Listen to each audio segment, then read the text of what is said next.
Hello students and welcome to my channel U4A chemistry classes. आज की video में मैं एक्सप्लेन करूंगा हाइड्रोकार्बन का एल्केन टॉपिक। तो आज का हमारा पहला क्वेश्चन है, what are the reasons for the existence of a large number of organic compound.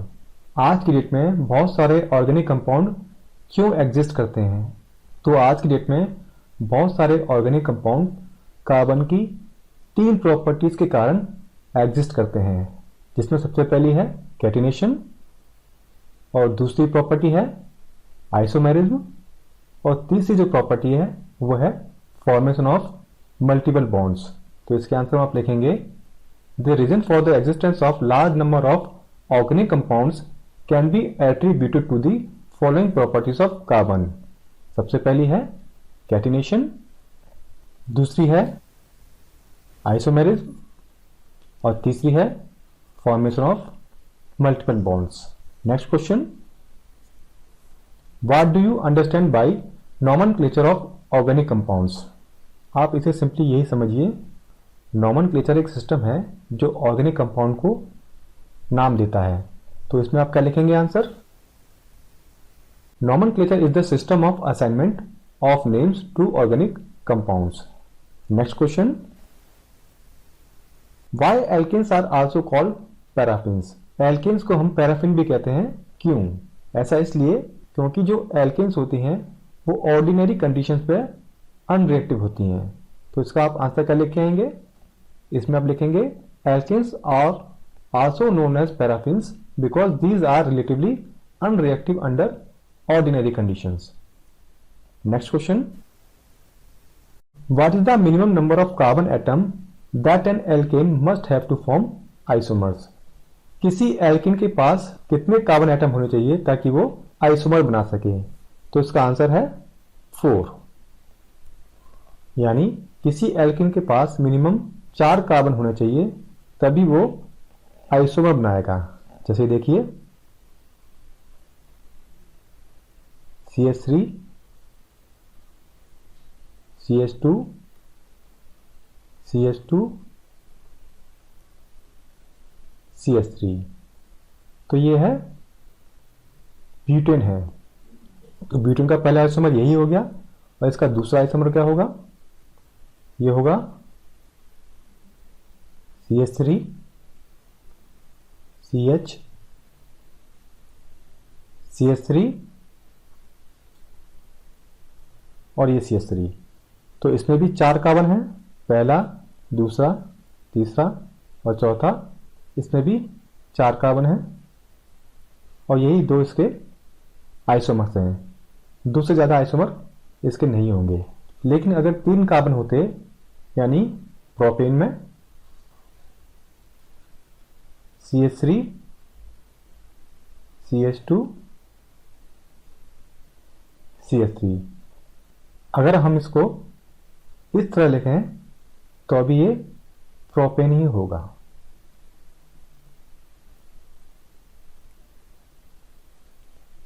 यानी किसी भी एल्केन के पास मिनिमम 4 कार्बन होने चाहिए ताकि वो मिनिमम आइसोमर्स बना सके। Next question, which compound should be heated with soda lime to obtain ethane gas in laboratory. अगर हमको लेबोरेटरी में ईथेन गैस बनानी है तो हम किस कंपाउंड का रिएक्शन सोडा लाइम से करेंगे। तो इसका आंसर है सोडियम प्रोपायोनेट और इसका जो फॉर्मूला होता है वो होता है C2H5COO और इसी का रिएक्शन जब सोडा लाइम से होगा यानी NaOH प्लस CO तो बनेगा C2H6 यानी इथेन गैस और सोडियम कार्बोनेट और ये होगा 300 डिग्री सेल्सियस पर। सोडियम हाइड्रोक्साइड और कैल्शियम ऑक्साइड को हम सोडा लाइम कहते हैं और इसी रिएक्शन को हम कहते हैं decarboxylation reaction. Next question, What is the name given to the prefix used when one carbon atom is attached to 4 other carbon atoms। तो इस क्वेश्चन में हमें ये बताना है कि 4 कार्बन एटम हैं, उनसे एक कार्बन एटम जुड़ा हुआ है, तो उस प्रीफिक्स का नेम क्या होगा। तो सबसे पहले हम 4 कार्बन बना लेते हैं। तो ये है 4 कार्बन। अब हमको बोला है कि एक कार्बन जो इन चारों कार्बन से जुड़ा हुआ है, उस प्रीफिक्स को हम नाम क्या देंगे। तो हम चाहे तो यहां भी जोड़ सकते हैं, या दूसरा स्ट्रक्चर इसका ऐसा हो सकता है, और हम यहां भी जोड़ सकते हैं। इस स्ट्रक्चर में ये दूसरी पोजीशन पर अटैच है, और इस स्ट्रक्चर में ये दूसरी ही पोजीशन पर अटैच्ड है। तो इसको हम कहेंगे 2 मिथाइल। तो ये जो प्रीफिक्स है इसका नाम होगा 2 मिथाइल। अगर हम इस वाले स्ट्रक्चर में देखें तो अभी ये दूसरी पोजीशन पर है कार्बन, और इसीलिए ये जो प्रीफिक्स है इसका नाम है 2 मिथाइल। और अगर हम इस स्ट्रक्चर में देखें तो इसमें भी ये कार्बन जो है सेकंड पोजीशन पर अटैच है, और इसको भी हम कहेंगे 2 मिथाइल। तो जो प्रीफिक्स होगी उसका नाम क्या होगा, 2 methyl. Next question, what is the name given to the process in which alkane are decomposed into saturated and unsaturated hydrocarbons in the absence of air. अब इस क्वेश्चन में हमें बताना है उस प्रोसेस का नाम जिससे एल्केन डिकम्पोज होते हैं सैचुरेटेड और अनसैचुरेटेड हाइड्रोकार्बन में एयर की एब्सेंस में। तो इसका नाम है cracking.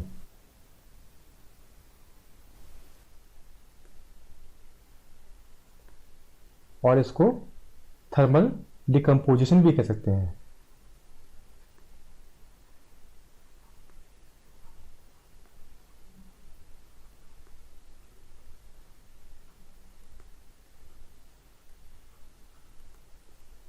Next question, name the poisonous gas formed due to incomplete combustion of alkanes.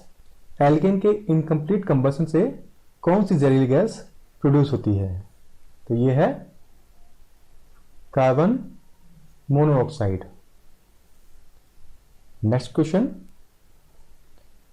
Give the structural formula of third member of alkene series. अब जो एल्केन सीरीज है उसका थर्ड मेंबर जो होता है उसका हमें स्ट्रक्चरल फॉर्मूला देना है। तो एल्केन सीरीज का जो थर्ड मेंबर है वो है प्रोपेन, और इसका फॉर्मूला क्या होता है, C3H8, और इसका स्ट्रक्चरल फॉर्मूला होता है CH3 CH2 CH3। Next question, what are saturated and unsaturated hydrocarbons? Classify the following as saturated and unsaturated hydrocarbons। अब इस क्वेश्चन में हमें बताना है कि सैचुरेटेड और अनसैचुरेटेड हाइड्रोकार्बन्स क्या होते हैं। सैचुरेटेड हाइड्रोकार्बन्स वो होते हैं जिसमें जो कार्बन की चेन होती है उसमें एक कार्बन दूसरे कार्बन से सिंगल बॉन्ड से जुड़ा होता है, और अनसैचुरेटेड हाइड्रोकार्बन्स वो होते हैं जिसमें एक कार्बन दूसरे कार्बन से डबल बॉन्ड या ट्रिपल बॉन्ड से जुड़ा होता है। तो ये सैचुरेटेड है और ये है अनसैचुरेटेड हाइड्रोकार्बन्स। अब हमें यहां पर कुछ हाइड्रोकार्बन्स दिए हैं, इसमें हमें बताना है कि कौन सैचुरेटेड है और कौन अनसैचुरेटेड है। यानी जो एल्केन्स होते हैं वो सैचुरेटेड होते हैं, और एल्कीन और एल्काइंस जो होते हैं वो अनसैचुरेटेड होते हैं। तो यहाँ पे हमें ये CH4 दिख रहा है, ये है एल्केन, और ये C2H6 है, ये भी क्या है, एल्केन में आता है। यानी मीथेन और ईथेन जो है वो क्या है, सैचुरेटेड है। बाकी जितने भी हैं C2H2 C3H6 और C3H4, ये क्या है, अनसैचुरेटेड है। तो मीथेन और इथेन ये क्या है, सैचुरेटेड है, और ये है एसिटाइलिन। इसका फॉर्मूला होता है C, और ये H, और ये H, और ये है C3H6। इसका स्ट्रक्चर कुछ इस तरह होगा।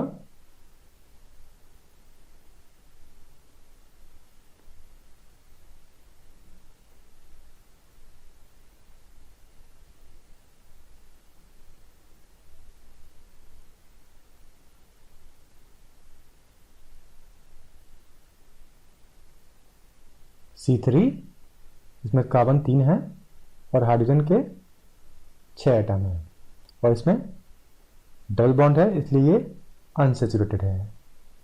और C3H4, इसका स्ट्रक्चर होगा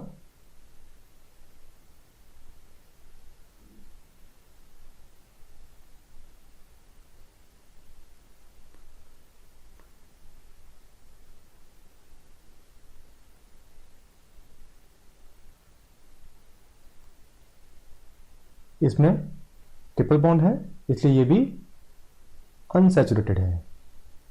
next question, what do you understand by the term substitution reaction. Substitution reaction वो रिएक्शन होती है जिसमें जो एल्केन होता है उसमें कार्बन के साथ जो हाइड्रोजन होती है उसको कोई दूसरा एलिमेंट का एटम रिप्लेस कर देता है। तो इसमें आप क्या लिखेंगे, a reaction in which hydrogen atoms of hydrocarbon are replaced by more reactive elements such as chlorine, bromine, etc. is called substitution reaction.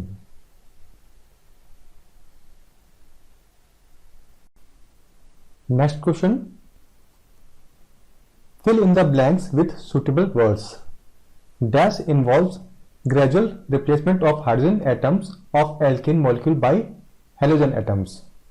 तो यहां पे आएगा सब्स्टिट्यूशन।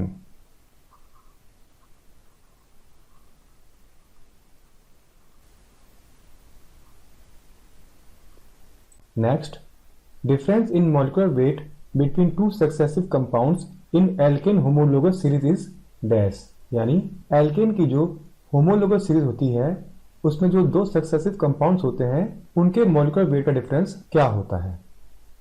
तो जो एल्केन होते हैं उसका सबसे जो पहला मेंबर होता है वो होता है मीथेन, इसका फॉर्मूला होता है CH4, और जो दूसरा मेंबर होता है वो होता है इथेन C2H6। अगर हम इसमें से नंबर ऑफ एटम्स कार्बन के और हाइड्रोजन के सब्सट्रैक्ट करें तो क्या होगा, यहाँ पे हाइड्रोजन के 4 हैं मीथेन में और इथेन में हाइड्रोजन के 6 एटम हैं। तो ये हुए, माइनस करने पे बचे हाइड्रोजन के 2 एटम, और कार्बन के सिमिलरली माइनस करेंगे तो बचेगा कार्बन का 1 एटम। यानी कि एक मेंबर दूसरे मेंबर से CH2 से डिफर कर रहा है, और CH2 का मॉलिक्यूलर वेट कितना होता है, कार्बन का होता है 12 और हाइड्रोजन का होता है 2 × 1। तो ये होगा 12 + 2 यानी 14, और इसको हम लिखेंगे AMU लिख सकते हैं या 14U। तो यानी difference in molecular weight between two successive compounds in alkane homologous series is 14U। Next, fill in the blank. Pyrolysis of methane takes place in absence of air या ऑक्सीजन, क्योंकि air में oxygen होती है। तो यहां हम लिखेंगे air या ऑक्सीजन।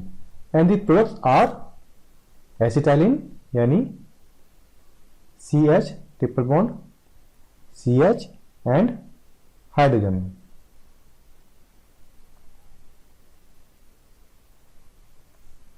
क्योंकि जो मीथेन होती है उसकी जो पायरोलाइसिस होती है वो हाई टेम्परेचर पर होती है इन द एब्सेंस ऑफ एयर। तो बनती है एसिटाइलिन और हाइड्रोजन गैस इवॉल्व होती है। Next fill in the blank. When methane is mixed with excess chlorine and the mixture is exposed to sunlight, the final product is carbon tetrachloride CCl4.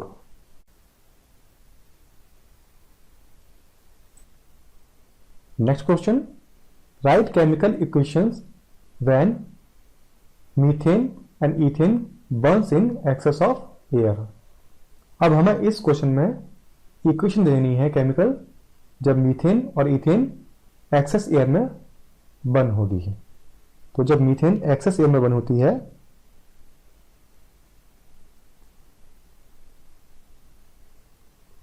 Air में oxygen होती है, इसलिए हम यहां O2 ले रहे हैं और यहां पे ये एक्सेस में है।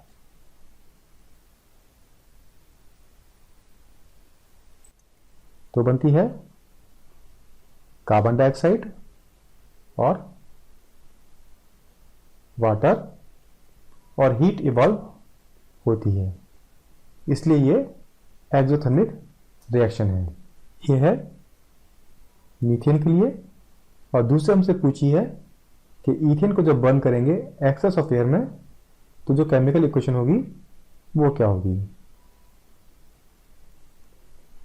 तो जब ईथेन इसको बर्न करेंगे एक्सेस में ऑक्सीजन के प्रेजेंस में तो प्रोड्यूस होगी कार्बन डाइऑक्साइड और वाटर, और यहां भी हीट निकलेगी। ये दोनों रिएक्शन एक्सोथर्मिक रिएक्शन है क्योंकि इसमें हीट निकल रही है। Next question. Write equation for the oxidation of methane ethane using molybdenum oxide as catalyst. अब इस क्वेश्चन में हमसे रिएक्शन पूछी है जब मीथेन और ईथेन का ऑक्सीडेशन होगा मोलिब्डेनम ऑक्साइड की प्रेजेंस में, जो कि एक कैटलिस्ट है। तो इसकी जो रिएक्शन होगी वो होगी पहली मीथेन के लिए। मीथेन का जब ऑक्सीडेशन होगा मोलिब्डेनम ऑक्साइड के प्रेजेंस में तो बनेगा फॉर्मल्डिहाइड HCHO, जिसे हम कहते हैं मीथेनॉल, और वाटर निकलेगा। सिमिलरली जब ईथेन का ऑक्सीडेशन होगा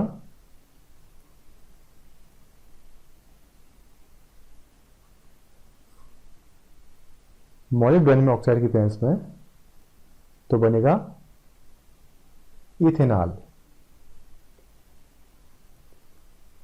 और वाटर प्रोड्यूस होगा।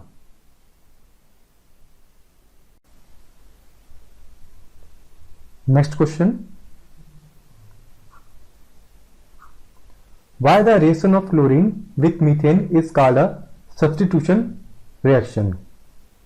जब मीथेन का रिएक्शन क्लोरीन से होता है तो इसे हम सब्स्टिट्यूशन रिएक्शन क्यों कहते हैं? ऐसा इसलिए होता है क्योंकि मीथेन सैचुरेटेड हाइड्रोकार्बन है। ये मीथेन का स्ट्रक्चर है।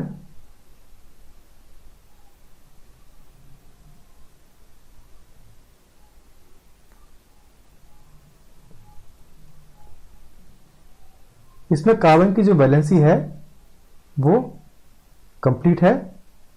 कार्बन का ऑक्टेट पूरा हो चुका है क्योंकि इसने 4 हाइड्रोजन से एक एक इलेक्ट्रॉन लेके अपना ऑक्टेट पूरा कर लिया है। और अब जब इसका रिएक्शन क्लोरीन मॉलिक्यूल से होता है, इसको हम इस तरह लिख सकते हैं क्लोरीन सिंगल बॉन्ड क्लोरीन। तो जब मीथेन का रिएक्शन क्लोरीन से होता है तो क्लोरीन का एक एटम इस हाइड्रोजन एटम को रिप्लेस कर देता है और ये हाइड्रोजन एटम क्लोरीन की जगह ले लेता है। तो बनता है CH3Cl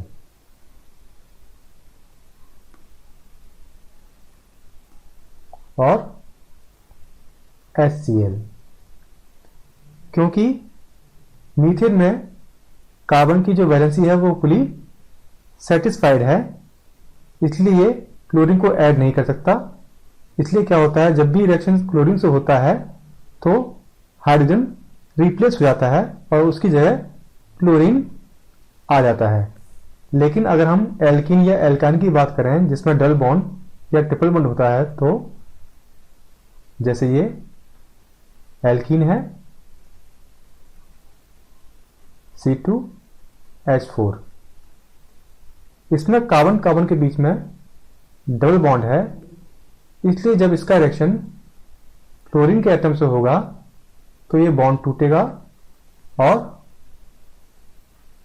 क्लोरीन कार्बन से ऐड हो जाएगी। और यहां देखने वाली बात यह है कि कोई भी हाइड्रोजन डिस्प्लेस नहीं हुआ, यहां पे क्लोरीन का एडिशन हो रहा है और यहां पे क्लोरीन हाइड्रोजन को रिप्लेस करके उसकी जगह ले रही है। इसीलिए ये जो मीथेन है, या यूं कहें कि जो एल्केन्स होती हैं, उनका रिएक्शन जब क्लोरीन से होता है तो उस रिएक्शन को हम सब्स्टिट्यूशन रिएक्शन कहते हैं। Next question, give the product obtained on decarboxylation of sodium ethanoate and sodium propanoate. अब इस क्वेश्चन में हमसे पूछा है कि सोडियम इथेनोएट और सोडियम प्रोपायनोएट का जब डीकार्बोक्सिलेशन होगा तो प्रोडक्ट क्या बनेगा। तो हम पहले सोडियम इथेनोएट को लेते हैं, CH3COONA। इसका जब डीकार्बोक्सिलेशन होगा सोडियम हाइड्रोक्साइड और कैल्शियम ऑक्साइड की प्रेजेंस में, जिसे हम सोडा लाइम भी कहते हैं, तो बनेगी मीथेन और सोडियम कार्बोनेट। सिमिलरली जब सोडियम प्रोपायनोएट का रिएक्शन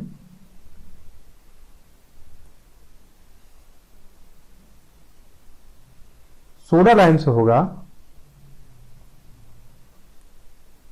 तो बनेगी ईथेन और sodium carbonate.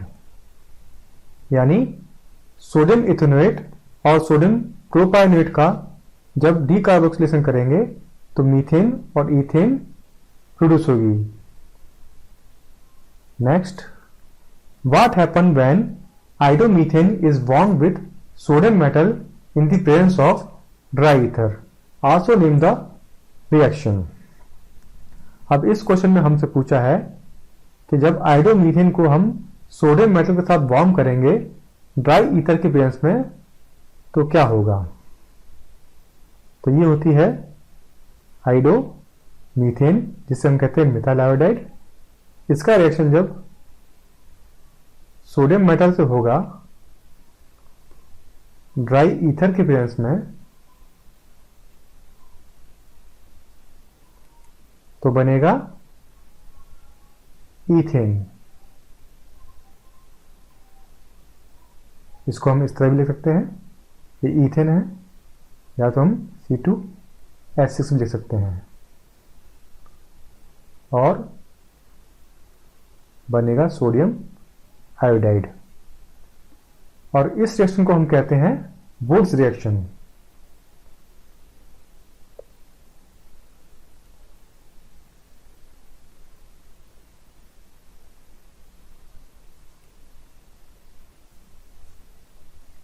Next question, why propane does not exhibit chain isomerism. Propane chain isomerism क्यों एग्जिबिट नहीं करती। ऐसा इसलिए क्योंकि प्रोपेन में 3 कार्बन एटम होते हैं और किसी भी एल्केन को आइसोमेरिज्म एग्जिबिट करने के लिए मिनिमम 4 कार्बन एटम की जरूरत होती है, लेकिन प्रोपेन के पास सिर्फ 3 कार्बन एटम है, इसलिए ये चेन आइसोमेरिज्म एग्जिबिट नहीं करता। प्रोपेन का स्ट्रक्चर क्या होता है, CH3 CH2 CH3। अगर हम इसको इस तरह लिखें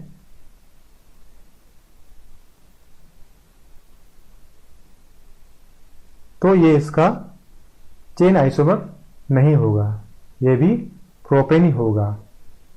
चेन आइसोमर उसी एल्केन का बन सकता है जिसमें मिनिमम 4 कार्बन एटम होते हैं, जैसे ब्यूटेन। ब्यूटेन का चेन आइसोमर ये है। प्रोपेन इसी कारण से चेन आइसोमेरिज्म एग्जिबिट नहीं करती, क्योंकि उसके पास सिर्फ 3 कार्बन एटम्स हैं। तो स्टूडेंट्स, आज के लिए इतना ही। मैं जल्दी मिलूंगा आपसे अपने नेक्स्ट वीडियो के साथ।